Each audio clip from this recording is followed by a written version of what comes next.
Can you tell me about the soul? When death comes, what will follow? What will be revealed when you go? Is a question that we all must know. Do you know about the soul? Assalamu alaikum, a brand new upcoming class on the book by Sheikh Karim Abuzaid, The Souls of the Dead, being taught by Ustada Laila Nasheeba. Yes, right here, every Saturday and Sunday, 9:30 p.m. Eastern. You are not going to want to miss this. Join us. Streaming on all major platforms. Channel Sunnahfollowers. Every believer must know.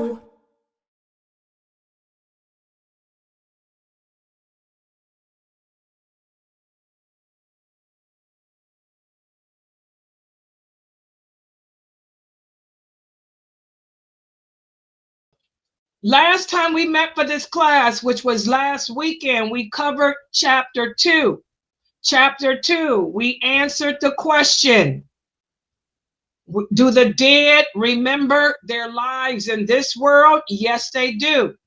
And we gave the evidence that when they are taken up, the believers, when the believer's soul is taken up, they are greeted by the souls that preceded them, and they run to you. They remember you. They welcome you. They're so happy to see you, and they question you about yourself. They congratulate you. The fact that you have arrived there, that lets them know that you had a good ending. That's why I tell you guys, be careful how you live your life.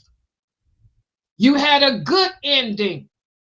Then they ask you about their relatives. How's my son, my daughter, my kids? If they find out that someone died and the person's not there, they know that that person didn't make it. That means that person's in the hellfire, being punished in hell. Now, does that mean that that person will be in hell forever? No, not necessarily. Because remember, if we die upon sins, Allah can punish us in the hellfire until the day of judgment. But on the day of judgment, Allah may decide that that's enough. You served your time. As long as you believed in Allah and you never associated partners with Him, Allah will forgive you of any other sin. Remember that, guys? So there's always that hope. As long as you did not die upon the sin of disbelief, Allah may forgive you of any other sin. So on the day of judgment, He may take you out of hell and say, you've served your time. I forgive you now. Now you can join your family and your relatives and friends in paradise. Okay? But will you be the green bird flying around in paradise until the day of judgment? No, you do your time in hell because you died on alcohol, or not wearing hijab, not doing your prayers, or on the internet talking to men. That's a form of zina. That's why you got to take this religion seriously, sisters. You didn't wear hijab in this world. You didn't dress properly. That's why we got to follow the rules of this religion, new shahadas. Okay? And also we spoke about how you may have had a good ending, but maybe you were one of those Muslims who fulfilled all your obligations. You was a good practicing Muslim, but you died owing debts. Remember, we talked about that last week. That's why the Prophet ﷺ said we got to have those debts paid off. Because if your debts are not paid off, your soul is suspended. You won't be able to join them. Your soul is between the two worlds. So that can prevent you from joining, being in the belly of the green bird flying around the throne of Allah. That's why we have to have that burial, have our debts paid off. Make sure that's in your will. Make sure you put in your will before any of your inheritors take their inheritance, that they make sure your debts are paid off. Now do y'all see why that's important? You won't be in hell, but you won't be in that green bird either. You'll be in limbo, and that's not a good thing. So now we're going to go on to the third chapter. And let's put the PowerPoint up on the screen. Everybody pay attention. And for those of you who are on this Vigo program, make sure that you open up a tab. My sisters in Afghanistan and Uzbekistan and Malaysia and Singapore and Kuwait, make sure you guys open up a tab on YouTube and go to my channel, Sunnahfollowers, so you can see this PowerPoint that I am putting up on the screen right now. And chapter 3 speaks about when the deeds are carried to the dead. When the deeds are carried to the dead, which is what we spoke about last week. But this is going to do some more emphasizing on that. And this is how the book looks for the new shahadas that have joined me from the Sister Amira and Sister Amatula's Zoom room. And make sure that when you go to Amazon to purchase the book, you type Dr. Karim's full name. Type Dr. Karim Abuzaid. That way the book will pop up. Because we found that you got to put the whole name, Doctor, in order for it to pop up. Okay, so let's get started.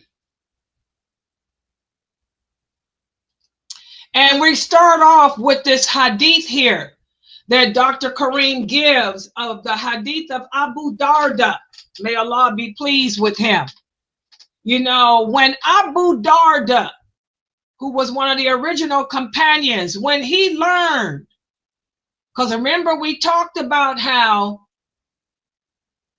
when a Muslim dies in good standing and their soul is taken up, that's how the people who died before us learn about what's happening here. They don't come down to earth, but they learn about what's going on with you and me by what the souls that come up there tell them. And also they get to see the deeds, as we talked about. You know, when you're presented with your deeds up there, they see, and that's when they'll say, oh, I hope he can come back up here and join us. When Abu Darda, may Allah be pleased with him, learned that the deceased can see the deeds of the living, he took this to heart, not only in theory, but in affection, because he really, really was close to another companion, Abdullah ibn Ruwayha. And Mukhtar, my cousin, did the story of Ibn Ruwayha, radiyallahu anha. Before Islam, Abu Darda and Abdullah ibn Ruwayha were bound in brotherhood, and they loved each other for the sake of Allah. Abdullah had converted to Islam first, but Abu Darda remained outside of Islam for a while. And despite their spiritual separation, they still had a great admiration for each other. One day, Abu Darda came home after working in the marketplace, and he found that Ibn Ruwayha and Muhammad ibn Maslama had destroyed his idol. And he said, what? Woe unto me. He looked at the idols and said, should you not have defended yourself? Why didn't you defend yourself?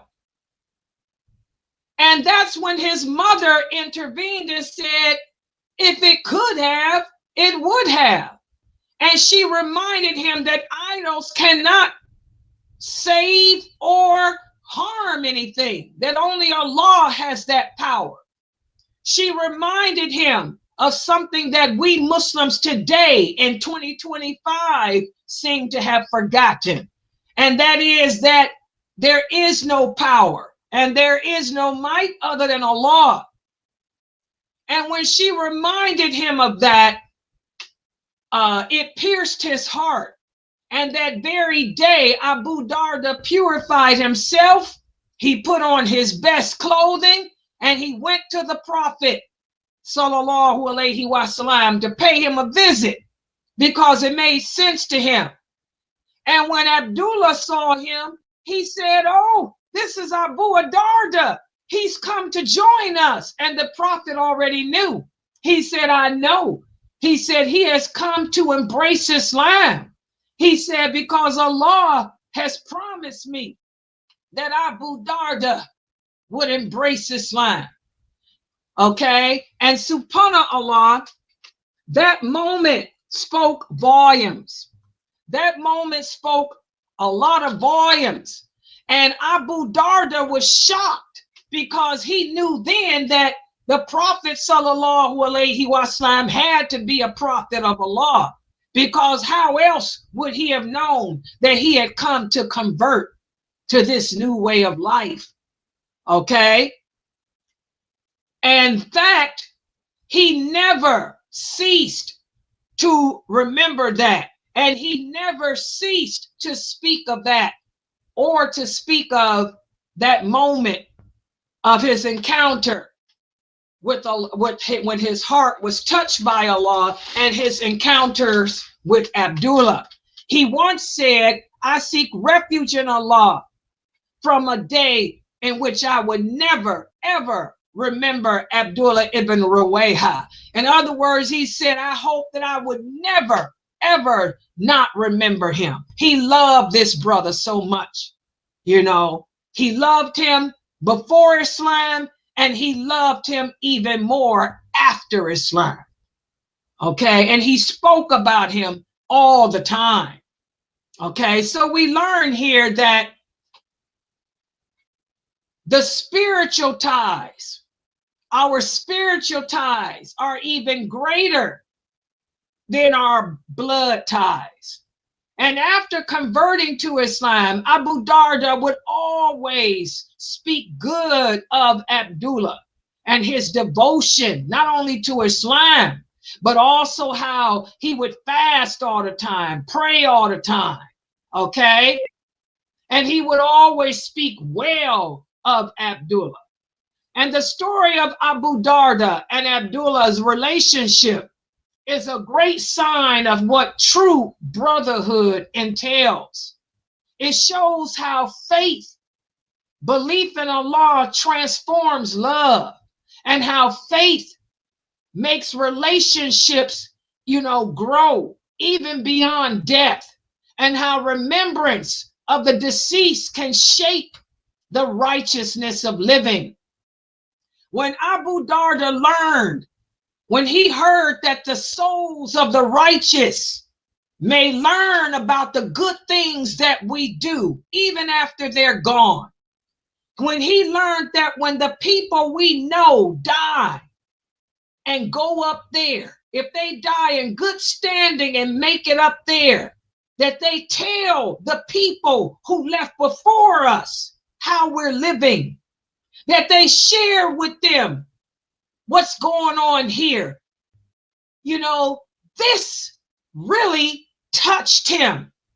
So what he did was he began to monitor his behavior, not for public approval, not for personal praise, but out of deep loyalty, because Abdullah ibn Ruwayha died before him.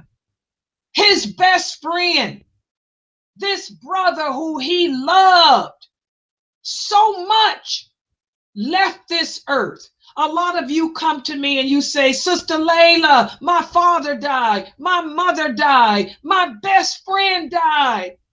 It hurts. What can I do to honor them? Well, that's what Abu Darda said. Well, now I know what I can do to honor my brother, my best friend, who I loved more than a real brother. He began to honor to monitor his behavior. He said, I don't want to do anything that would bring shame to Ibn Ruwayha. I don't want to do anything that he would say, what? Abu Darda did that? So he began to make dua every day for Abdullah. And he checked his behavior. His dua was not about what others saw.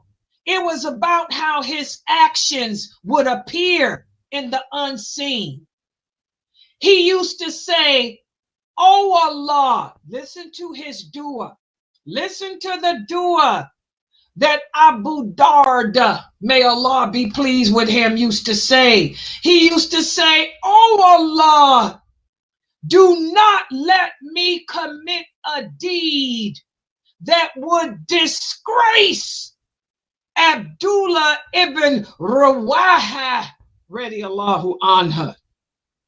This is the language of love in its purest form. Not love for admiration of this world, but this is love tied to taqwa. This is love that honors allegiance beyond the grave. This is love that still lives where the body no longer can. The Prophet, sallallahu alaihi wasallam, when he heard of this type of love that not just this one companion had, but that many of his companions had for each other, he said, the strongest bond of faith is to love for the sake of Allah and to hate for the sake of Allah. Do we have this type of love today for each other? I want you sisters to ask yourself, is there another sister on this planet that you can say that you got this type of love for? I know y'all think y'all got it for these brothers that y'all talk to all night long, that y'all willing to go to hell for. Think about it. You sisters are willing to go to hell 100 times over to lay up on WhatsApp and FaceTime a bunch of joker men who are not your husbands with no third party present. Y'all willing to go to hell for that. But is there a Muslim sister that you love so much that you willing to make dua and ask Allah to not allow you to commit a deed that would disgrace her if she heard about it because she's passed over? Subhanallah. But you will go to hell and back for these brothers and commit zina with them on the phone while you private talk to them when that's haram. Think about the choices we're making. Would the companions make those choices? Would Aisha, radiyallahu anha, make the choice? You women are so desperate to be with a man that you choose the hellfire for him. Are these the choices that those original companions made? Y'all see why you sisters can forget about being a forerunner. I had a sister the other day say, why come I'm a forerunner? Oh, really? You sisters would choose hell over paradise. Would Aisha choose hell over paradise? You sisters have no concept of love for the sake of Allah. Not like these companions. As Muslims today, we can learn a lot from this. We learn that when we love for Allah, that love should refine us. What does that mean? Loving for the sake of Allah makes us better, not worse. Loving for the sake of Allah improves our character. Loving for the sake of Allah makes us better people, not worser people. Because the strongest bonds are not those of love, but those of faith. We grow in our iman. We don't deteriorate in it like a lot of you sisters are doing. A lot of you sisters have deteriorated in your iman, in your faith, because of the choices you've made due to your desires. It's all about a man. And then when it should have been about Allah. What's the one sister told me the other day? I've always gotten along. I get along better with men than I do women. What woman doesn't? That's the law of nature, the laws of physics. Every woman gets along better with a man. Unless you're gay. It's still haram. That's why it's haram. Who doesn't? What female doesn't get along better with men? That's why it's haram. We don't have male friends, women. Your friends have to be female. There is no such thing in Islam as a male friend. Your friends have to be female. Abu Darda's best friend was not a woman. His love was not for a woman. His brotherly love was for a brother, not for a sister. He didn't sit up on WhatsApp talking to some woman. He said if he were here, he'd be on WhatsApp talking to Ibn Ruwaha, not to Ruwaha. Okay? So Abu Darda teaches us that righteous companionship, it doesn't end with death. If you got a friend, a teacher, a parent, or a spouse who inspired you towards Allah, then let your conduct after their passing be a form of ongoing loyalty or allegiance to their memory and their supplication. So here's something that you can do. A lot of you always ask me, what can I do? Let me use myself for an example. My stepfather, may Allah forgive him of his sins and make his grave spacious. Ameen. Identify someone who loved you for the sake of Allah. Make a commitment to do one deed on a regular basis that would make that person proud of you right now in El Barzakh. I could choose my stepfather. You could choose Brother Ahmad. You can choose your father. Okay? Sister Sabrine, wherever you are, when you get over whatever you're tripping over, okay, you can choose your children. Okay? It could be your best friend. It could be your teacher, Sister Aya. It could be your mother, Sister Izdahar. Identify someone who loved you. Okay? Make a commitment that you're going to do one deed on a regular basis that would make them proud of you. And so, begin your day with the intention,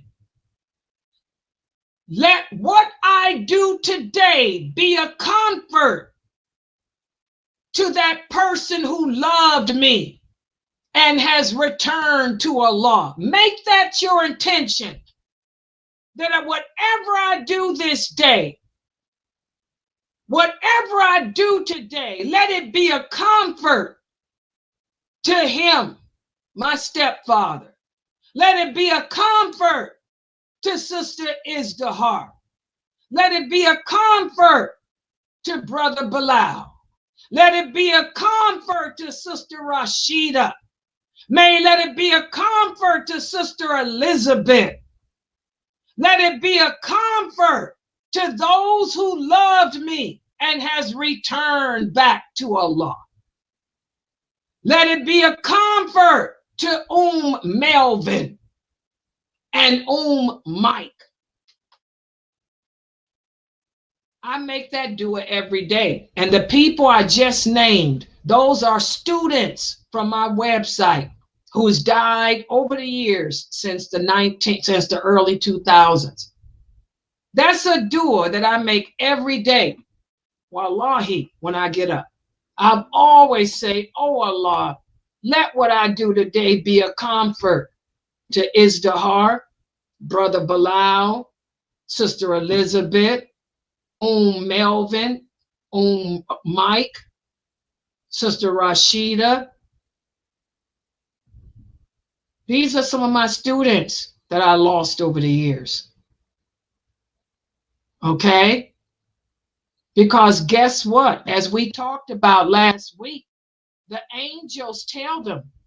The angels tell them. The angels do let them know. The angels let them know. Sister Laila may do it for you, Rashida.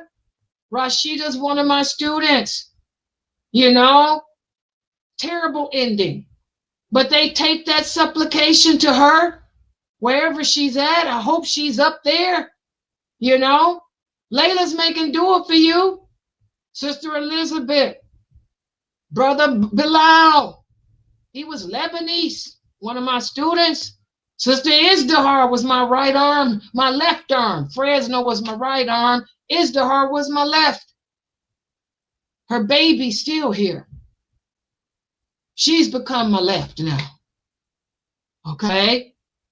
I make those duas, and the angels go back and tell them, Layla down there talking about you. She making dua for y'all. Begin your day with that. Okay? This is what we can do for our deceased people besides just giving in charity for them, guys. Remember, I meant to share this hadith with you guys last week and I forgot it. Remember, I want Sister Aya, because she's the baby. Izdihar was her mother. Remember when I taught you guys of the series on paradise and hell? Remember the hadith where what's the source? Sahih Muslim. The Prophet sallallahu alaihi wasallam said that El Firdaus is the highest level of paradise, and it's filled by 3 different categories: the martyrs and also the parents of righteous children. The parents will be raised up and they will say, oh Allah, what have I done? Oh Allah, what have I done to be raised up to this high level? And Allah will say, you were raised up due to the supplication of your children. I meant to remind Sister Aya of that. So your mother, inshallah, can be raised up to El Firdaus, Sister Izdihar, from the righteous supplication of her children. And your mother be so proud of you, Aya, because you come to these classes every day. You're memorizing all this knowledge. You're implementing it. Your mother will be raised up to the highest levels of El Firdaus due to the righteousness of you and your supplications. So this is what you can do, you know, for your parents also, besides giving in charity on their behalf. Okay. So Abu Adarda, his supplication shows us something that's often neglected. Our hidden sins may cause grief to those who once prayed for our elevation. So what we should do is choose a private deed to correct this, something that no one knows but Allah, and change it out of love for someone who would weep if they knew. So that's something that I want all of us to work on this week. You know, think about someone who's passed that we were close to, you know, a friend, a teacher, a relative who loved you, who you know really loved you for the sake of Allah. And just make a commitment to do a good deed regularly that would make them proud. Okay? Also, remember we talked about in this hadith how Abu Adarda, radiallahu anha, he used to publicly remember Ibn Ruwaha. He used to share his poetry after he died.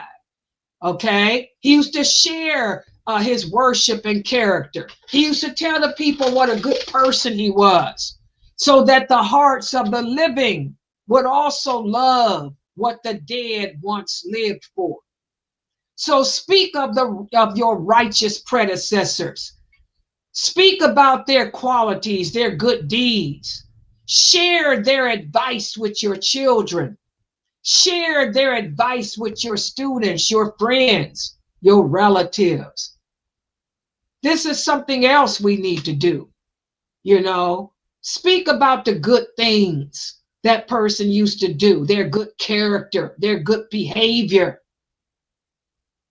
And also, a bond that continues beyond the grave is dua, supplication. Just as Abu Adarda worried about his deeds reaching Ibn Ruwaha, we too should worry whether our life brings comfort or regret to the righteous who came before us. So make dua. Say, "Oh Allah, let my deeds today bring light to the hearts of the believing souls who once loved me. Not these crazy men that you went and chasing after on the internet. First of all, they ain't righteous. If they were righteous men, they wouldn't be talking to you. They'd have went to a guardian and married you.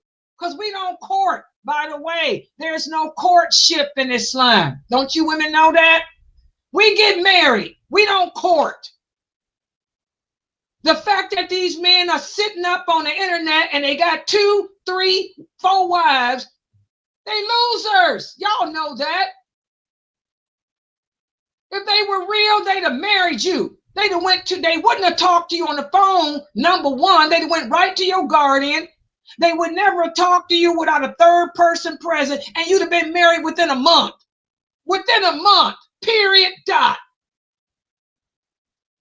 These men are nobodies. There's Jezebels like you are. They're little skanky men. These are men that's going to be in the cauldron with you in the hellfire. They're not good people. These zina. These are people of zina. Come on, people. They're not like Ibn Ruwaha. They're not like Abu Darda. They're not like the Prophet, sallallahu alaihi wasallam. The Prophet would have their throats. Umar would have their throats. These men would be in jail or executed for zina. Please. They couldn't survive in a Muslim country. Make dua. Oh Allah, let my deeds today bring light to the hearts of the believing souls who once loved me, and bring joy to you. Oh Allah, let our friendships be tied with faith, not fleeting feelings. That's the problem. Emotions. Let our deeds be a source of joy to those who await us in the realm beyond. Let us live as Abu Adarda lived, aware that our conduct echoes into eternity. And let those who once loved us be honored, not grieved by what we've become. Ameen. These are the supplications we should be making. Not supplications of, oh Allah, make this man fall in love with me and marry me. Oh God, women, get a break. Grow up.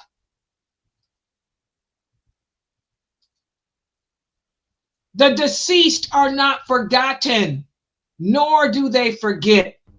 Their inquiries and responses are not just symbolic. They reflect a sincere bond and a yearning to see their companions succeed in faith. They want the best for us, guys, in this world. When they hear of a loved one remaining strong upon this religion, they rejoice.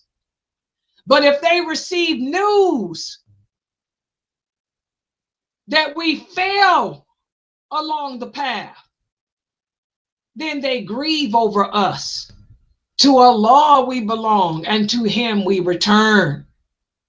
So there's a lot of lessons we learn from this, guys. Number one, the connection between believing souls do not end with death. Love, allegiance, and care transcend beyond the grave. Also, we learn that the dead are not omniscient.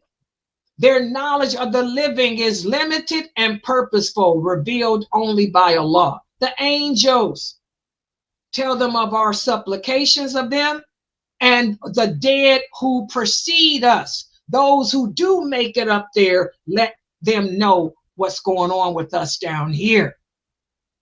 So accountability is shared. Our actions in this world impact not just ourselves, but also the spiritual state and sentiments of those who preceded us in faith. The living can bring comfort or grief to the deceased through our faithfulness or our deviation, guys. So that brings us to this point here. Remember that our deeds may reach the ears of those who once loved us. Our parents, our brothers, our sisters, our friends, our teachers. So we should live in a way that brings joy to them. Make dua for them. Uphold our allegiance to them by consistently praying for them, like I do for my students who have passed over the years. And ask yourself, would my late loved ones rejoice or mourn if they could see what I was doing right now? And build relationships. Like I told you guys last week, make sure your relationships in this world are lawful and good and clean. Don't build filthy, dirty relationships that are not going to be of any benefit for you in the hereafter. Build good, healthy relationships. Like I told that sister that called me today. That sister with the soft, sweet voice that told you it's okay, take baby steps. You don't have to wear a hijab to work. That sister is taking you to hell. The one that you called mean and harsh because she told you you did have to wear the hijab. That's the one that you need to make your friend. The one that you called harsh because she told you what you didn't want to hear. She's the one that you need to build a relationship with, because she's the one that's going to give you a relationship that's rooted in sincerity and faith. Her relationship will be one who's bounded and may last beyond this life, whereas the soft, sweet one, that's just a temporary one that's going to land you with her in that cauldron in hell. So what comes next? Well, The story doesn't end with our deeds alone. The question is, can the dead hear us? Do they hear me talking right now? Do they hear what I'm saying right now? That's what we're going to talk about tomorrow.